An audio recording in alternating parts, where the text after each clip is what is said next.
After Congress passed legislation to raise the country's $31.4 trillion debt ceiling with only days to spare, the nation heard from President Joe Biden in a primetime speech on Friday.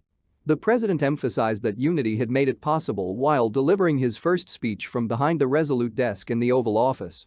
"I was told the days of bipartisanship were over when I ran for president," he said. "That Republicans and Democrats could no longer cooperate. Because America can never accept that way of thinking, I refuse to believe that.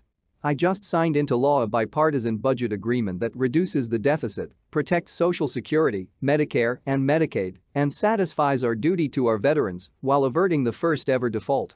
We're still working to create the world's strongest economy," Biden tweeted on Saturday. As he uses in his 2024 re-election campaign, Biden hailed the agreement he reached with House Speaker Kevin McCarthy as a victory for American families and evidence of his capacity for negotiation. "Keeping the full faith and credit of the United States in passing a budget that continues to grow our economy and reflects our values as a nation," he said, "is essential to all the progress we've made in the last few years. I'm talking to you tonight for that reason. To provide an update on a crisis averted and our efforts to safeguard America's future. It was crucial to pass this budget agreement. The stakes were at an all-time high."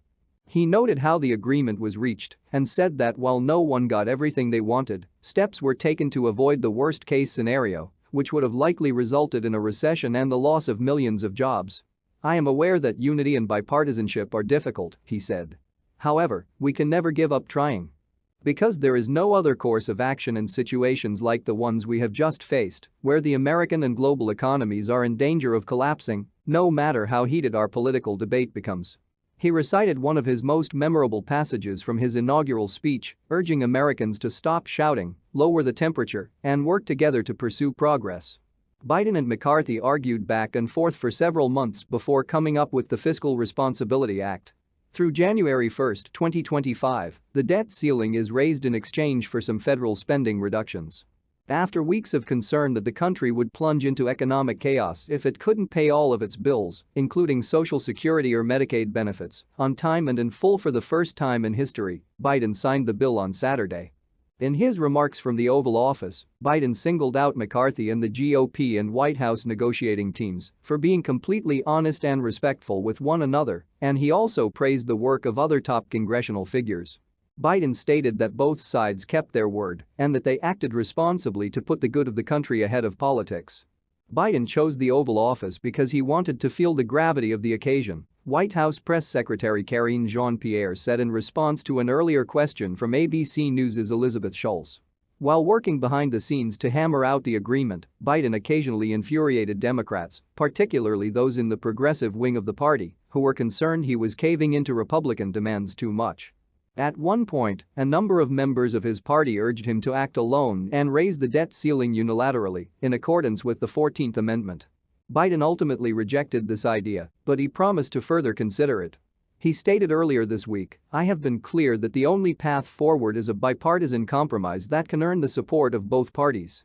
This agreement passes that requirement, while McCarthy sold it to his caucus as a necessary reining in of government spending. The White House highlighted the protection of important priorities and legislative accomplishments. The end result did give both Democrats and Republicans something to celebrate.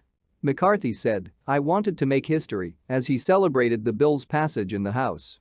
"I wanted to do something that no other Congress has done, that we would literally turn the ship and for the first time in quite a while, we would spend less than we did the previous year. We all created history tonight." The bill received the necessary support from moderates in both parties in the House and Senate, but ultimately, more congressional Democrats supported it than Republicans. After the vote on Thursday, Senate Majority Leader Chuck Schumer, a Democrat from New York, declared triumphantly that Democrats are feeling very good tonight. "We've prevented the nation from falling into default." Democrats, according to Schumer, beat back the worst of the Republican agenda, including deeper spending cuts that would have destroyed some provisions of the Inflation Reduction Act, removed recipients from federal assistance, and prevented Biden's plan to forgive student loans. The fact that Social Security, Medicaid, veterans' benefits, and other priorities are unaffected by the bill was also praised by Biden on Friday. He then listed a number of other issues he wanted to see resolved, including further deficit reduction and increasing tax revenue by requiring wealthy Americans to pay their fair share.